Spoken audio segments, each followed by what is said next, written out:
Hello everyone, welcome to another Hangout. Something went wrong, I'm going to have to check this later. We usually have some music overlaying that opening section, but I didn't seem to hear any, so I don't know what's going on there. Welcome to another live Hangout, as you can see I'm wearing my headphones because I was all set up to do an online session with a student, but they're a no-show, and there's no way that I can contact them because they're in the US. So being in Australia, it's a little bit hard. If a student online doesn't show up, they don't show up. Hopefully, this is to your benefit because that gives me some time to do what I love to do every week, and that is do a live hangout with you all. I haven't prepared anything as far as a topic to discuss today, so we're just going to do a straight Q&A session, and hopefully you'll be able to stick around. Make sure, again, in the chat section, let me just jump over here, show you what we've got going on. So we've got a few people already in the chat section. You'll be able to leave your questions, but also, let everyone know where you're from. This is not just you interacting with me, this is you interacting with everyone else that's in the chat. So make sure you let everyone know where you're from and what the weather's like, and tell us a little bit about yourself, and we'll get into the show at large. Let me just get this all going, and I'm hoping. No, we have got some issues with. I was hoping to go to a thing here, but unfortunately I think my Wirecast is playing up, so we won't go to any intro or anything. We'll just get straight into it. We're only going to spend 15-20 minutes together, I think, today. So make sure you're putting your questions into the chat section, and we'll be able to get into it. Yeah, it'll be good. Just to let you know what I've been doing. I've been, this weekend just gone, I've spent the weekend with my son, Jaden. We went out to a place called Murphy's Creek, and we had a great weekend. I do this every year with a very good friend of mine, Matthew, and his two boys, and then once a year we do it with our daughters. So we do a boys' weekend and then a girls' weekend. We always go to the same place once a year, and then next year we'll go somewhere different. This year was about an hour west of where we are in a place called Murphy's Creek, and yeah, it's really great to just sit around a good old campfire. And it got cold. It was about 5 degrees Celsius each night, and whilst we were prepared, we were not overly prepared, to be honest. We kind of froze. You know how when you're really cold and you're sleeping while it's cold, your body gets all rigid and you wake up all sort of stiff and tight because you've been it was really, anyway, both nights. And despite the fact that on the second night I wore extra clothing into my sleeping bag, it still didn't seem to help. It was nippy. But we had a great weekend. I hope you had a great weekend also, and I hope your week is lining up well. Let's jump across to some questions as I start to get asked. And I can see that Gavin was first. Well done. Remy second. Tan Lee third. And Kevin's jumped in there. Good to see. Linda, I don't think you were third, my dear. I think you were about, was that fifth? But Linda's a regular here. Equal third. Oh, you're claiming equal third. I'm counting 5, Linda, to be honest. I'm counting 5. Okay. So Gavin has asked our first question for today. And let me just take these headphones off because I actually don't need them. Let me just... Okay. I think we can all still hear me. And I can flip the lead back over my head like that. Okay, let's see, what have we got here? Dr. Dan, is it possible, here's the question I'm answering, is it possible for a male to have a tessitura that sits on the 5th octave and females on the 6th? When we talk about, so we're talking about, is it possible for the tessitura? Gavin, I wouldn't have thought so. There is a condition known as puberphonia. Puberphonia, if I'm saying that correctly.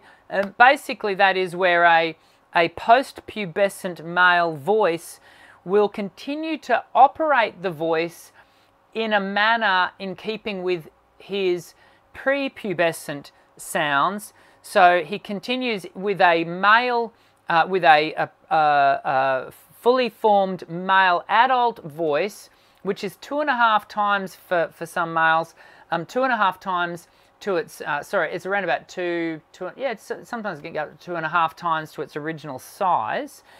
And it, now I'm questioning myself around those ratios. Regardless, it grows. And so, but the user continues to use the voice in its prepubescent way. So it continues to sing, and the voice will be like this, and the person will want to operate the voice in its, basically in a falsetto range the entire time. And that is a very specific, what we would refer to as a vocal disorder. Generally it's something that we want to work with a speech therapist around and workshop, and because when a voice is caused to sit that high for that long in an unnatural state, anatomically speaking, and then we can run into some challenges. And so generally we want to see that voice be brought down into something that's far more sustainable anatomically.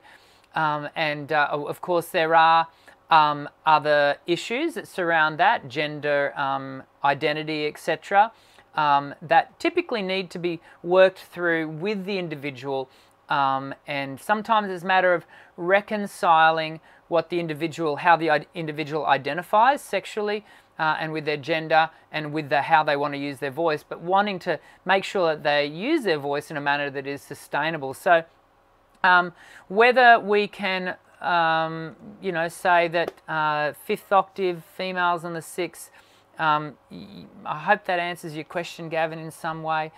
No music today. Yeah, that's what I noted, Gavin. I don't know what's happening. In fact, I'm looking. I think one of my drives might have died or something. It's not claiming those positions, so which is a bit of a pain. Anyway, we'll fix that at another point. The main thing is you can hear me. And Kev Tran, Toronto, currently in Hawaii on vacation. Kev Tran, half your luck. What's the weather like in Hawaii? I'm sure it's gorgeous. Let's keep going down here. Tan Lee, here's a question. Tan Lee, does belting and singing without warming up damage vocal cords? I used to belt and sing without warming up for a year. Tan Lee, yes, we would typically expect that that's not going to be an ideal scenario for you. We want to always encourage the warming up of one's voice. And when we don't warm up the voice, really we create some big challenges for the sound, some big challenges for not only for the sound but for the anatomy. And we need blood flow. We need to encourage the musculature of the voice intrinsically, extrinsically. In fact, your entire instrument, and I've got a whole video dedicated to pre-warm-up warm-ups, getting the body released and stretched. And so, yes, we do encourage you to warm up. And in fact, we encourage you to warm up not only prior to actual gigging, performance, but to also warm up prior to any extended vocal workout. So if you're really going to do an hour workshopping of your voice in your own practice space, then I would be encouraging you definitely do a warm-up in the lead up to that. But you can be using workout exercises in a manner that leads into a more warmed up voice if that's what you're doing. So not doing them for a year, is that going to be a big hassle? Yes, I think it wears and tears at the voice in a manner that we wouldn't want it to. But I think as long as all things being equal, the voice feels fine or whatever, I wouldn't worry about it, but I would encourage you to change your ways and start being disciplined in your warm-ups. And if you've been here on the channel for any length of time with me, you'll know that I highly recommend and encourage and advocate for good warm-ups that are disciplined and done every time. And I know they are a bit boring, but they've got to be done because we are vocal athletes, and I think you would really benefit from there. Remy, it's 10:20. Well, it'll be about 10:27 now in Montreal. Good to have you join us. Carolyn, I'm an Aussie that had lessons with you about 10 years ago. You did, Carolyn. Looking for tips on how to learn to sing with in-ear monitors. Nice to hear from you. What are you doing in the US? Now, listen, I've got in-ear monitors. Now, some people may not know what in-ear monitors are. Let me just open these up. I actually just happen to have my in-ear monitors sitting very closely. So here are my in-ear monitor molds. If I can get them out for you. So there you go. That's my in-ear monitors. And they're relatively clean, I'm pleased to say. And what happens is these are basically, you can really just think of these as a floor monitor that's directly into your ear, a fold-back wedge, something that's giving you audio that's coming back. And of course, Carolyn is asking, you know, tips on learning to sing with in-ear monitors. One of the challenges with learning to sing with in-ears, and I must admit, I always encourage students to, when they're using in-ears, and you can see with these, I've got them on the wrong way. They're always hard to remember. I always do them this way. If I do it this way, so you can see that my in-ear, it actually sits molded into my ear, and so you just pop them out that way. And the reason I always encourage singers to get molds done is because really a lot of people do, you know, they'll buy the cheap, some people even just use you know, the headphones off their iPad or iPhone or whatever. I always encourage students to get molds done, spend the extra money if they can, because by having the molds done, you're actually getting a good full closure of the ear. It's actually going to close the ear off, and you're going to get it's going to be much safer for your ears. The challenge, of course, with learning to use good molded in-ears is it takes about, I reckon it takes about 3 to 6 months. Some people suggest that it takes longer for you to get really used to. It's very different. It's a very different experience for singers who use molded in-ears, because what it does is it does actually close off you to the audience, in the sense that you don't get the same level of audio feedback from the audience, and you have to get used to that and have to learn to not be reliant on the energy that the audience is giving you back, because in many respects that energy actually gets quelled a little bit, and so it can be very, the word would be, it can be very isolating. And so the other thing too is that what you have to get into, you've got to make sure you always use both in-ear monitors, both of them. What you'll see a lot of people do is they'll have their, if I go put these on, oh, this has been a great question, Carolyn, if I can get these on correctly. So you'll see that they'll have their in-ears in, and so suddenly now I can hear myself inside my own head because I don't actually have it switched on. In fact, if I won't do that. So what happens is you'll often see a musician will pop one ear out, and so they'll still have this ear in. Sometimes it's the right, sometimes it's the left, and they'll just have it hanging there. I do not do that. All the research shows that when artists do that on a regular basis, when you're doing that on a regular basis, it creates an in-ear imbalance over time, and that leads to tinnitus, which in turn can just create nausea and all sorts of issues for you. Always, always, always either use both in or both out. Do never use only one. And so, you know, I know there are times when if you're using in-ears, the balance can be all bad and what have you. Yeah, you either have to battle through that. Now, there's been some recent research to show that singers' phonatory, I think it was a phonatory threshold pressure research study into the difference between using in-ears and using just a fold back a floor monitor. Actually, there was no perceivable difference. Now, I didn't read the whole article, I just want to make that clear, but I did see the headlines of it, the synopsis of it, and I thought that was really interesting because generally, I certainly found that when I was using in-ears on a regular basis while I was touring, in-ears really helped with my sense of vocal fatigue, this has all got tangled up, look at this, and so I enjoy using them. But equally, I feel just as comfortable these days using a floor monitor as well. So, Carolyn, I hope that helps. Jumping down here, Remy's asked a question: Is there actually type of food that is not suggested to eat before singing, or is it just psychological? Interesting question. Look, I personally don't eat before I sing.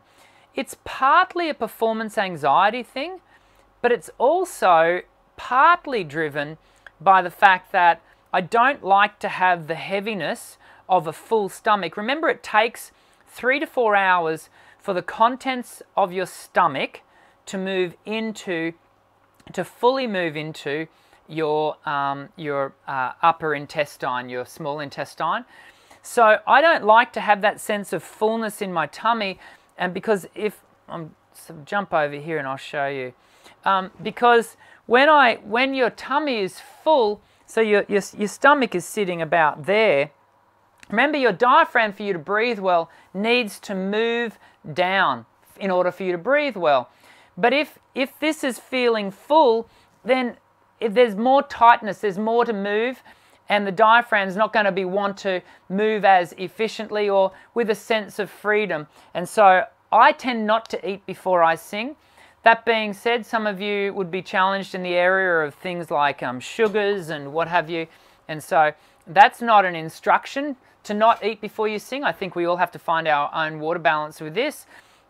What I would be encouraging you to do is to avoid foods that you know will trigger things that are not going to be helpful. So, for example, I know that I need to avoid dairy because I do get a gluggy feel.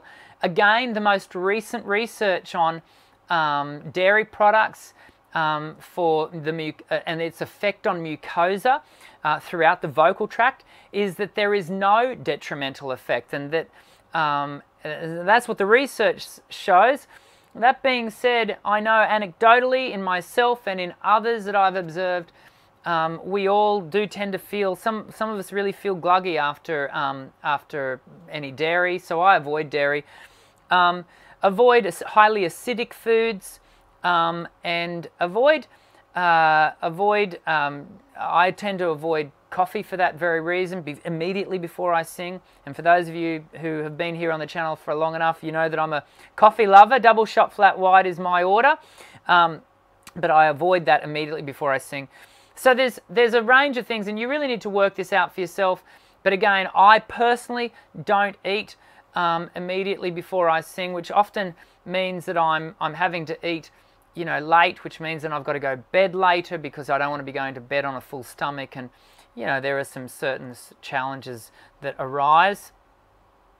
You're saying that Remy, that your throat feels weird even 30 minutes after I've eaten while I'm singing, and that may well be, you may be suffering from a little bit of regurgitation there, a little bit of reflux as a result.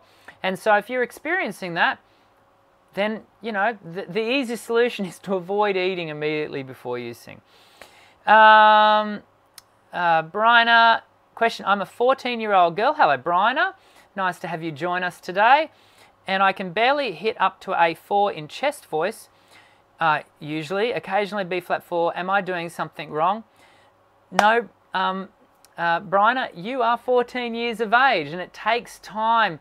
I do not advocate for loading the young voice, especially a voice, Bryna, if I might be so bold, as to suggest that you are almost certainly in the mid to late stage of puberty. And so we want to be careful with your voice. When the voice is going through puberty, it's a bit like a caterpillar. It's crawling into a little chrysalis and changing and then coming out the other side. And even that new emerging butterfly doesn't immediately off. It has to sit there and fan its wings to strengthen itself and the voice. And really, I wouldn't advocate for you placing your voice under any considerable load until you're 16, 17 and you feel that strength coming in. And this is an interesting fact. We know that the completion of the ossification of the cartilage within the larynx is not complete in 30s. Your voice isn't fully developed until that the significant changes as a result of puberty 15, 16, 17, it varies between individual, but the full, and that is where the cartilage hardens to become like bone, is not complete until the ages of late 20s, early 30s.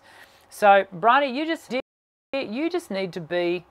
I know you young people don't like to be told. I have a daughter who's just a little bit older than you, and young people don't like to be told to be patient. Well, the voice is a little bit stronger before requiring the extension of that belt up and B flat. Okay. Coming down here, Palav's jumped in. Good to have Palav. Molds, maybe that's why my earphones I'm training without, because I think it's important in my case. Yeah, learning to sing with these molds is a matter of confidence. We're going to finish up very soon here. Kathleen's jumped in. Nice to see you, Kathleen. Thanks for joining us. I have low blood sugar, probs I have to eat, and does cause me trouble when singing. You know, but what I'd be looking for you to, if you do struggle with low blood as a result, then here's the deal. Don't, you know, just have little bits that you know will give you your blood sugar and help with that. And again, it's just a matter of looking for that, you know, how you can go with that yourself. I'm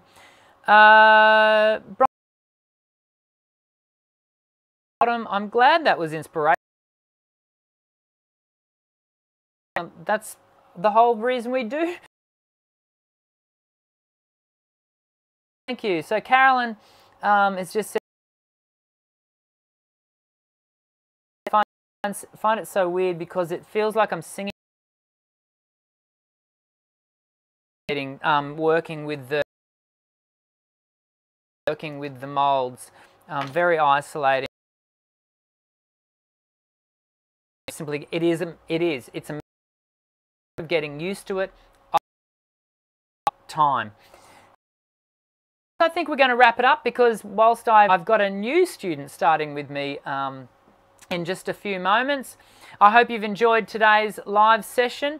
And we do these every Tuesday. If you've been able to join us, thank you for joining us for the first time. For those of you who join me on a more regular basis, great to see you all again, and very much look forward to doing these every Monday or Tuesday. To be honest with you, I'd actually slotted this in for Friday because I really didn't think I was going to have any time this week. But here we are. And of course, the only way to be notified when I am going live is to hit the bell icon next to the subscription button on my channel. So you need to subscribe, hit the bell icon, and then Windows, YouTube can send you a notification to tell you that, that we're going live. And we would love for you to join our ever-growing community of singers from across the globe who, just like you, want to you know, raise their voice in song. We're an encouraging group, as you can see, and so we hope you'll join our ever-growing numbers. But until I see you in the next Voice Essentials video, I'm Dr. Dan. Sing well.